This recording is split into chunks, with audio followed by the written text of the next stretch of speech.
Our world at KFDX and KJTL got a little bit darker on Monday after the unexpected passing of KFDX and KJTL Promotions Director Glen Bacus. Glen had a unique perspective, innovation, creativity, and just there's nobody else like him. Ann Arnold Ogden worked with Glen when she was a reporter and anchor here at KFDX, remembering fondly some of the things that made Glen Glen. Glen had the most creative brain of anyone I've ever met. Innovative and creative and funny and kind and just one of a kind. Glen Bacus first joined the team at KFDX and KJTL back in 2002, around the same time as Ben Coker. Glen and I started at KFDX within a week of each other, maybe 2 weeks. So immediately I was a young reporter. He was a young news photographer, and we became fast friends. We were two guys trying to figure it out on our own.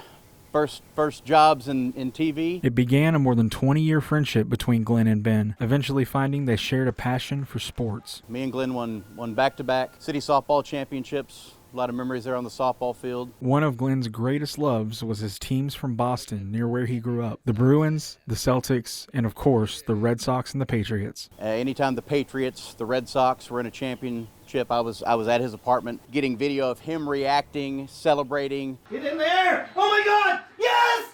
Yes!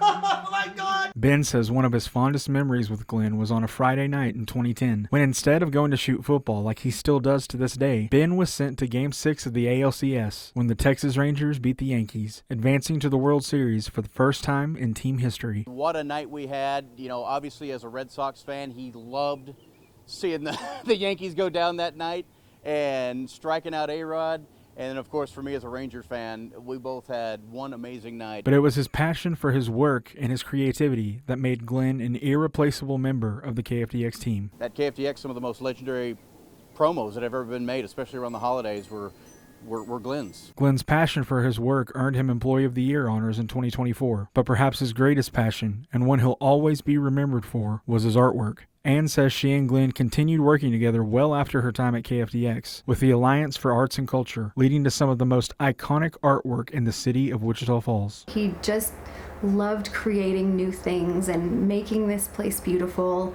and adding a touch of whimsy, a touch of that pop modernistic style of his all over our community. From bright colors to crazy shapes to the little UFOs in each of his paintings. He has the mural here. He has Daydream over at the Hamilton Building. He has his horse over at Parkway Grill on Southwest Parkway. He painted the pillars on the parking garage.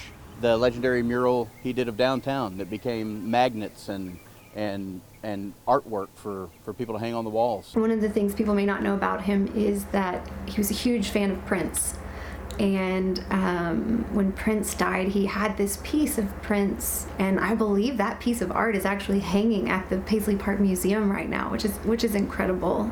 His reach was not just here locally. But even with all the incredible things Glen accomplished, it's his kindness, compassion, and care for others that will never be forgotten. I just help anybody, and we're so lucky to be in his orbit and have been part of his work and share his work and see his work. Truly talented and creative and wonderful. Josh Hoggard, KFDX 3 News.